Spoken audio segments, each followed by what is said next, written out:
오늘 하나님께서 주신 말씀은 미가 5장 1절에서 7절입니다. 딸 군대여 너는 때를 모을지어다. 그들이 우리를 애워쌌으니 막대기로 이스라엘 재판자의 뺨을 치리로다. 베들레헴 에브라다야 너는 유다 족속 중에 작을지라도 이스라엘을 다스릴 자가 내게서 내게로 나올 것이라. 그의 근본은 상고에 영원에 있느니라. 그러므로 여인이 해산하기까지 그들을 붙여두시겠고 그 후에는 그의 형제 가운데 남은 자가 이스라엘 자손에게로 돌아오리니 그가 여호와의 능력과 그의 하나님 여호와의 이름의 위엄을 의지하고 서서 목축하니 그들이 거주할 것이라. 이제 그가 창대하여 땅 끝까지 미치리라. 이 사람은 평강이 될 것이라. 앗수르 사람이 우리 땅에 들어와서 우리 궁들을 밟을 때에는 우리가 7 목자와 8 군왕을 일으켜 그를 치리니 그들이 칼로 앗수르 땅을 황폐하게 하며 님으로 땅 어귀를 황폐하게 하리라. 앗수르 사람이 우리 땅에 들어와서 우리 지경을 밟을 때에는 그가 우리를 그에게서 건져내리라. 야곱의 남은 자는 많은 백성 가운데 있으리니 그들은 여호와께로부터 내리는 이슬 같고 풀 위에 내리는 단비 같아서 사람을 기다리지 아니하며 인생을 기다리지 아니할 것이며. 아멘.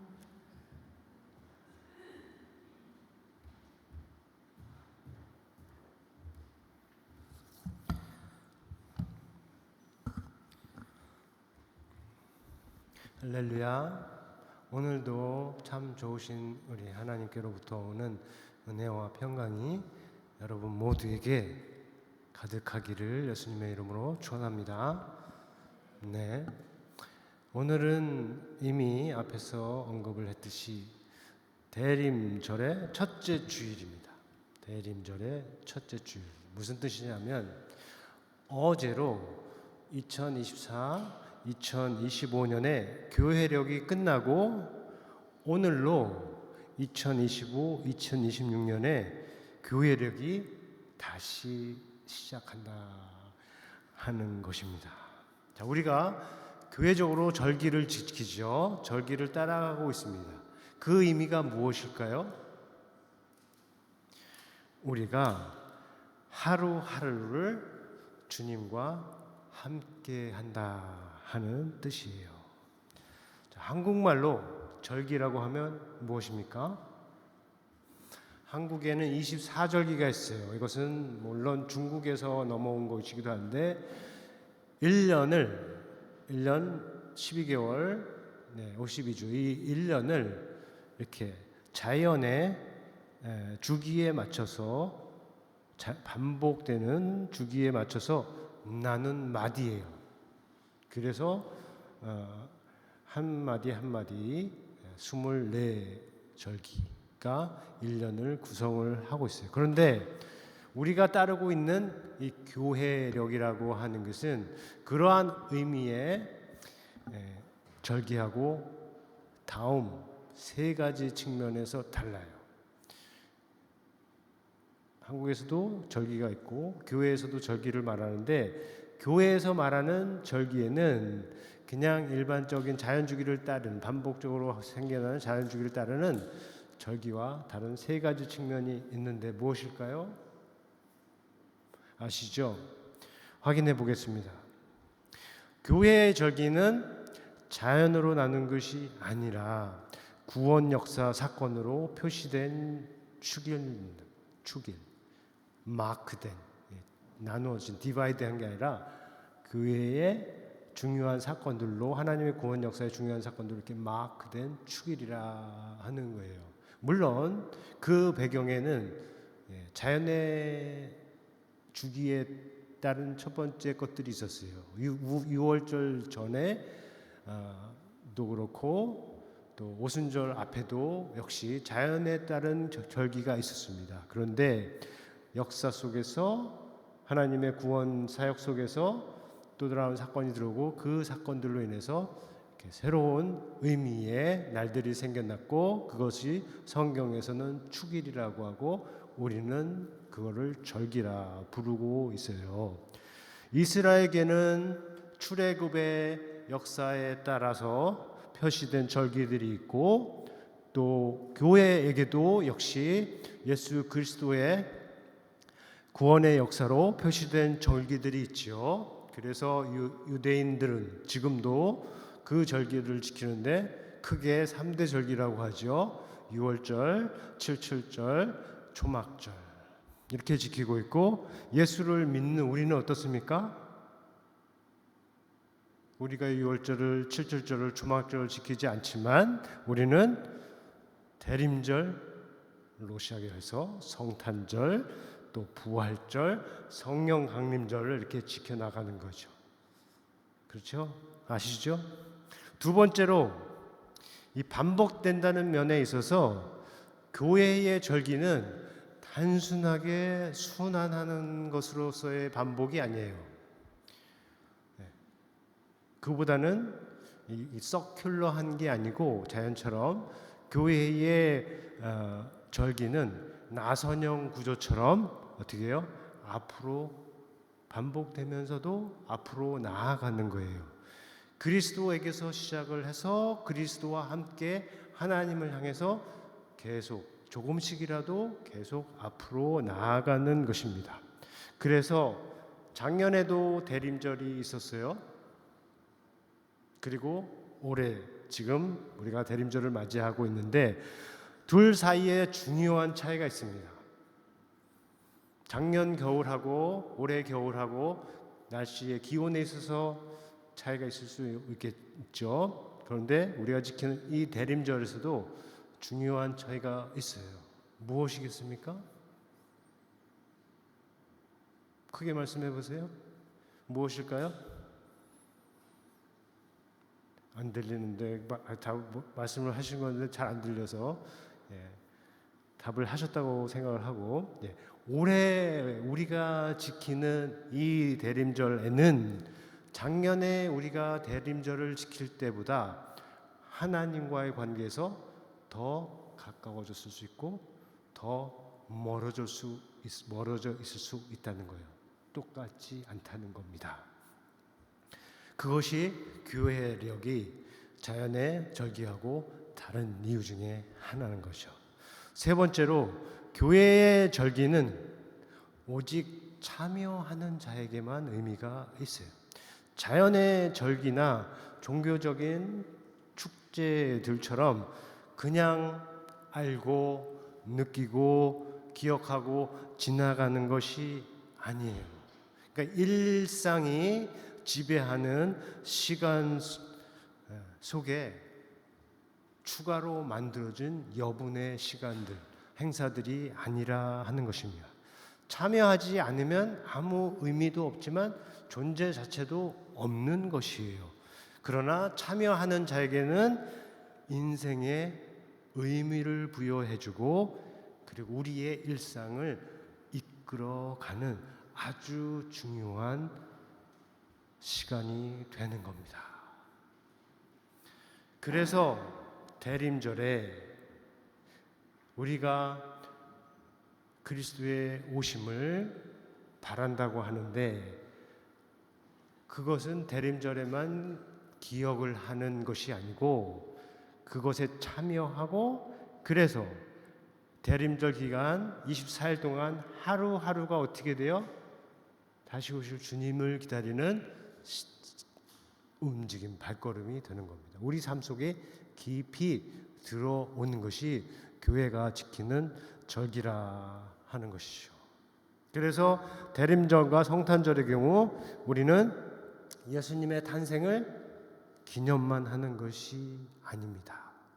그냥 우리의 주된 시간이 있고 추가로 엑스트라로 예수님의 오심을 아니면 부활하심을 그렇게 기억하고 기념하는 것만이 아니라고, 그 안으로 들어가서 우리의 삶이 그의 오심을 믿고 그리고 그의 다시 오심을 바라는 소망으로 사는 것임을 확신하고 다시 한번 선언하는 게 우리가 지키는 대림절, 성탄절의 의미라 하는 것이에요. 아시겠어요? 교회력이 있고 세상력이 있는데 세상력을 따라가면서 교회력이 추가로 있는 것이 아니고 예수를 믿는 우리에게는 교회력이 먼저이고 그것이 주는 의미로 세상력을 살아간다 하는 그런 뜻입니다. 잘 생각해 보실 수 있기 바라요. 물론 대림절을 지키지 않는 교회들도 있어요. 다른 절기들 지킨 대림절과 관련해서 지키지 않는 교회들도 있습니다. 대림절이 천주교만의 전통이라고 생각하는 경우들도 있고 성경에 없는 성경적이지 않는 것이라고 주장하는 경우도 있고, 그리고 대림절은 예수님의 오심을 기념하는데 예수님은 이미 오셨다 하기 때문에 지키지 않는 경우들도 있습니다. 그런데 과연 그럴까요? 좀 더 정확하게 보자면 대림절은 교회가 동방과 서방으로 나누어지기 전에, 그러니까 천주가 홀로 서기 전에 이미 지키기 시작했던 절기이고, 그 안에 가지고 있는 소망과 기다림의 의미는 구약 성경부터 이미 가장 가득하게 담겨 있고, 대림절을 지키는 교회는 우리처럼 예수님의 처음 오심만을 기념하는 것이 아니고 다시 오심을 기다리고 고대하는 것입니다. 그런 뜻에서 우리는 대림절을 지키고 있어요. 자, 대림절은 성탄절 이전에 있는 4번의 주일을 포함합니다. 그래서 12월이 아닌 오늘 11월 30일임에도 불구하고 대림절의 첫 번째가 시작이 돼요. 왜냐하면 25일 전 앞에 4번의 주일이 있기 때문에 그래요. 그리고 각각의 주일이 상징하는 4가지가 있습니다. 소망, 기쁨, 사랑, 평화가 되죠. 여기 뒤에 초가 보이나요? 5개의 초가 있는데 이 각각의 초들이 하나씩 대림절의 한 주를 상징하는데 기쁨과 소망과 평화와 사랑을, 왜 불을 안 켰는지 모르겠지만 우리가 이따가 끝나고 하나를 켜줄 수가 있습니다. 소망의 빛을 켜줄 수 있는 것이죠. 그리고 중심에는 초가 4개가 아니고 5인데 중심에는 하나의 초가 있어요. 이거는 세상의 빛이신 예수 그리스도를 상징하는 거예요. 그래서 대림절에는 우리가 예수 그리스도를 바라보면서 참 소망과 기쁨과 평화와 사랑에 비치신 예수 그리스도를 바라보면서 우리 안에 하나님께서 주시는 동일한 빛을 담는 거예요. 그래서 우리 안에 무엇이 가득해집니까? 소망과 기쁨과 평화와 사랑의 빛이 우리 안에 충만해지고, 그리고 역시 우리가 작은 빛들이 되는 거예요. 작은 빛을 발하는 촛불이 되어서 이 세상에 그리스도의 빛, 다시 반복하면 참 소망과 기쁨과 사랑과 평화의 빛이 되시는 예수 그리스도의 빛을 발하는 도구가 되는 것이 바로 대림절이 우리에게 있고 우리가 대림절을 지키는 중요한 의미가 되는 것이다 하는 것입니다. 자, 오늘은 대림절의 첫 번째 주일이라고 했지요. 그래서 소망의 말씀을 전하고 나누려고 합니다. 본문 2절인데 함께 읽겠습니다. 베들레헴 에브라다야, 너는 유다 족속 중에 작을지라도 이스라엘에서 다스릴 자가 내게서 내게로 나올 것이라. 그의 근본은 상고의 영혼에 있느니라. 자, 이 말씀에서 여러분이 혹시라도 조금이라도 소망의 뜻을 발견한다면 그것이 여러분 안에 먼저 채워지고, 그리고 여러분이 그 소망의 빛이 되기를 간절히 바랍니다. 베들레헴 에브라다야 이렇게 부르시는데 두 이름이 있죠. 베들레헴과 에브라다 두 이름이 있습니다. 글로만 보면 서로 다른 곳을 가리키는 이름처럼 들릴 수가 있습니다. 그래서 베들레헴이라는 곳이 있고 또 에브라다. 그래서 베들레헴 안에 에브라다가 있는 것처럼 읽을 수가 있는데, 여기서는 적어도 이곳에서는 하나의 장소를 가리키는 두 가지의 이름으로 우리가 생각을 할 수가 있어요. 흔히 이 에브라다는 베들레헴의 옛날 이름이라고 해요. 에브라다가 있었고 베들레헴. 근데 이제 둘이 베들레헴, 에브라다가 한 곳을 가리키는 이름으로 우리가 특별하게 생각을 할 수가 있습니다. 그래서 베들레헴이라고 흔히 듣죠. 그런데 대림절에는 베들레헴 에브라다 이렇게 하면 특별히 미가가 전하는 메시지를 우리가 생각을 할 수가 있어요. 어느 경우이든지 간에 베들레헴 에브라다를 언급하는 중요한 이유가 있습니다. 무엇인가요? 그 다음에 이어지는 말씀에 담겨 있습니다. 유다 족속 중에 작은 족속이라는 것이, 이것을 원어로 보면 유다에 속한 수많은 수천의 족속들, 가문들 속에서 아주 작은 것이라 하는 뜻이에요. 그런데 그 작은 곳에서 바로 이스라엘 나라 전체를, 12지파 전체를, 한 지파에 수천의 가문이라고 족속이라고 했으니까 12지파면 수만의 지파가 될 것인데 그 모두를 다스릴 자가 나온다. 이미 그랬고 우리에게는 또 앞으로도 그럴 것이다.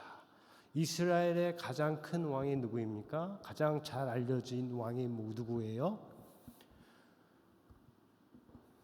누구죠? 네, 다윗이죠. 다윗이 어디에서 나왔습니까? 바로 이 베들레헴 에브라다에서 나온 것이죠. 그리고 그의 보좌 위에 오르실 왕, 다윗보다 더 크신 왕, 그 왕도 바로 베들레헴 에브라다에서 나오실 것이라 하는 말씀이에요. 그가 누구입니까? 바로 온 세상에 주로 오실 예수 그리스도, 우리가 만왕의 왕 만유의 주라고 고백하는 바로 그분이라 하는 것이에요. 그렇죠? 베들레헴은, 그런 의미에서 이 베들레헴은 공간적인 의미만 있지 않고 지리학적인 의미만 있는 것이 아니라 상황적이고 상징적인 의미를 가지고 있어요. 뭐냐 하면 죄와 전쟁, 불의와 폭력으로 가득한 땅에 소망이 있는 곳으로서 베들레헴 에브라다라 하는 것이에요. 지금 미가가 이 말씀을 선포하는 때는 유다와 이스라엘 모두 안에 어둠의 그림자가 깔려 있던 때입니다. 하나님을 향한 참된 믿음이 사라지고 오히려 우상을 쫓음으로 인해서 사회와 개인의 삶 속에 불의와 거짓이 가득 차고, 그로 인해서 많은 사람들이 힘겹게 사는 그러한 때예요. 그러한 땅에 한 곳을 있으니 바로 베들레헴 에브라다인데, 이곳이 희망이 볼 수 있는 곳, 희망의 빛이 나오는 곳. 왜냐하면 하나님께서 그곳을 택하셨기 때문이에요. 어려워서 갑자기 택하신, 임시 방편으로 택하신 것이 아니라 이미 오래전부터 계획하시고 정하신 곳입니다. 다시 한번, 하나님의 구원은 도시의 크고 작음이 아니라, 사람의 수가 많고 적음이 아님을 우리가 볼 수 있는 것인데, 동시에 그러한 것에 동반되고 있는 것들, 거기에 따르는 비천함이나 어려움이 절망의 이유가 아니라 소망의 근거가 될 수 있음을 우리가 볼 수 있게 해주는 말씀이에요. 잘 기억을 하실 수 있기를 바랍니다. 여러분이 크고 적은 것 중요하죠. 많고 적음도 중요하죠. 그러나 하나님의 눈으로 볼 때, 그리스도의 눈으로 볼 때 더 중요한 것은 그것이 아니다 하는 것입니다. 그것을 우리가 생각할 수 있는 것이 베들레헴 에브라다에게 나타내신 하나님의 말씀이다. 여기 부분에서 하나님께서 구원을 필요로 하는 이스라엘에게 주신 것이 무엇인지 잘 생각을 해봐야 합니다. 무엇을 주셨나요? 힘든 나라에, 힘든 인생에 즉각적인 구원을 주시지 않았어요. 이것은 말씀으로 주시는 약속입니다. 우리가 이것을 잘 기억을 해야 돼요. 메시아를 통해서 주시는 구원의 약속을 주신 것이에요. 하나님께서 그렇게 일을 하셨습니다. 성경에서 보여주는 구원의 역사가 그렇습니다. 구원을 주시기 전에 먼저 그렇게 하실 것이라는 약속의 말씀을 주시는 것이죠. 이 경우는 약속이 성취되기 전에 오래전에 죽고 그 약속이 성취되는 동까지 거의 700년의 시간이 지났어요. 700년의 시간이 지난 다음에 말씀하신 대로 정확하게 베들레헴 에브라다에서 세상의 구주 그가 나타나신 것이죠. 우리에게는 참으로 긴 시간입니다. 700년이라면 상상하기도 어렵게 긴 시간이에요. 그렇지만 무엇을 배울 수 있습니까? 하나님께서 하신 약속은 아무리 시간이 오래 걸린다고 해도 반드시 이루어진다 하는 믿음을 우리가 가질 수 있는 것입니다. 우리 주님께서 다시 오시겠다고 하신 말씀도 마찬가지예요. 그 말씀을 하시고 지금 그런 연대기적으로 얼마나 시간이 지났습니까?